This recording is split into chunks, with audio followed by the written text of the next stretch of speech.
ഒരു പൊളിറ്റിക്കൽ സിനിമയുടെ ത്രില്ലർ സിനിമയുടെ ദൃശ്യം 3 പോലുള്ള സിനിമയുടെ ക്ലൈമാക്സ് പോലെ ഏകദേശം 10 ദിവസത്തോളം നമ്മളെ മുൾമുനയിൽ നിർത്തിയിട്ടാണ് ആ സന്തോഷിപ്പിക്കുന്ന വിവരം നമ്മളുടെ ചെവികളിലെത്തിയത്. ഏതായാലും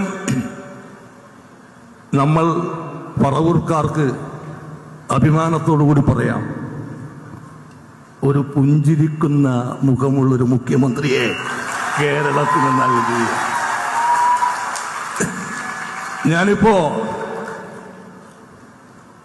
ആലോചിക്കുന്നത്, ഇത് നേരെ ഓപ്പോസിറ്റായിരുന്നു കരുതുക. നേരെ ഓപ്പോസിറ്റ്. 102 സീറ്റില്ല. കഴിഞ്ഞ വർഷത്തെ പോലെ സീറ്റുകൾ വന്നാൽ സതീഷ് ചേട്ടൻ്റെ അവസ്ഥ എന്തായിരുന്നേനെ ഒന്ന് ആലോചിച്ച് നോക്കുക. അപ്പൊ അത്രയും റിസ്ക് എടുത്തിട്ട് എന്റെ ഭാവി പോലും കണക്കാക്കാതെ അദ്ദേഹം എടുത്ത വെല്ലുവിളികൾ, അതിന് അഭിനന്ദിക്കാതെ വയ്യ. ഞാൻ ഒരുപാട് സ്ഥലത്ത് ഞാനും പറഞ്ഞിട്ടുണ്ട്, 100 സീറ്റ് കിട്ടും 100 സീറ്റ് കിട്ടുമെന്ന് എല്ലാ പതക്ക സ്ഥലങ്ങളിലും പറഞ്ഞിട്ടുണ്ട്. പക്ഷെ അതെല്ലാം വി.ഡി. സതീശൻ എന്ന നേതാവിൻ്റെ ഒരു ചങ്കൂറ്റം കൊണ്ടായിരുന്നു. മനോരമയിൽ പത്രത്തിൽ തന്നെ വിളിച്ചിട്ട് പറഞ്ഞു, ഇങ്ങനെ വി.ഡി. സതീശനാണ് മുഖ്യമന്ത്രി സ്ഥാനത്തേക്ക് വരുന്നതെന്ന് കേൾക്കുന്നുണ്ട്. അപ്പോൾ നിങ്ങൾ പരിചയമുള്ളതിൻ്റെ പേരിൽ ഒരു ഓർമ്മ ഒന്ന് എഴുതണമെന്ന് പറഞ്ഞു. അപ്പോൾ മറ്റന്നാളാണ് വന്നെങ്കിൽ ഇന്നാണ് അവർ വിളിക്കണത്. അപ്പോൾ ഞാൻ പറഞ്ഞു, ഹോസ്പിറ്റലിൽ ചെക്കപ്പിന് പോകണം, ഞാൻ ഇന്ന് തന്നെ എഴുതി തരാമെന്ന് പറഞ്ഞു. അന്ന് പ്രഖ്യാപിച്ചിട്ടില്ല. അപ്പോൾ പറഞ്ഞു ഇന്ന് വേണ്ട, നാളെ മതി. ഞാൻ പറഞ്ഞു നാളെ പറ്റൂല, ഞാൻ ഹോസ്പിറ്റലിൽ പോകണം എനിക്ക്. അങ്ങനെ അന്ന് തന്നെ എഴുതി ഞാനത് അയച്ചു കൊടുത്തു, മനോരമയിലേക്ക് അയച്ചു കൊടുത്തു.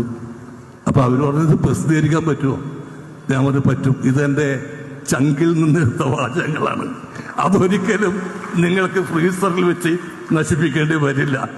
2 ദിവസം കഴിഞ്ഞ് അപ്പോൾ അവർ പറഞ്ഞു എന്തായാലും വന്നാലും വന്നില്ലെങ്കിലും ആ ക്യാപ്ഷൻ നന്നായിട്ടുണ്ട്, വനവാസക്കാരൻ്റെ പട്ടാഭിഷേകം.